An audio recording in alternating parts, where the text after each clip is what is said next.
ট্রেনটা ধীরে ধীরে এগিয়ে যাচ্ছে বিস্তীর্ণ মরুভূমির ভেতর দিয়ে। চারদিকে শুধু বালি আর নীরবতা।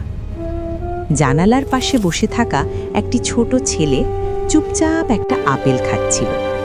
আপেলটা শেষ করে সে জানালা দিয়ে খোসা আর বিচিগুলো বাইরে ছুঁড়ে দিল। ট্রেন চলে গেল, কিন্তু গল্পটা থেমে রইল সেখানে। কিছুক্ষণ পর আকাশ থেকে নেমে এলো কয়েকটা টিয়া পাখি।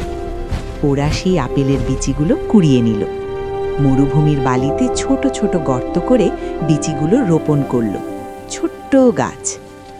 কোথা থেকে যেন পানি এলো, বিচিগুলো ভিজে উঠল।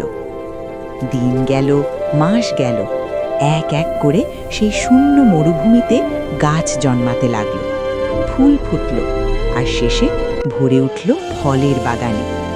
একটা ছোট শিশুর অজান্তেই মরুভূমি পেল নতুন জীবন।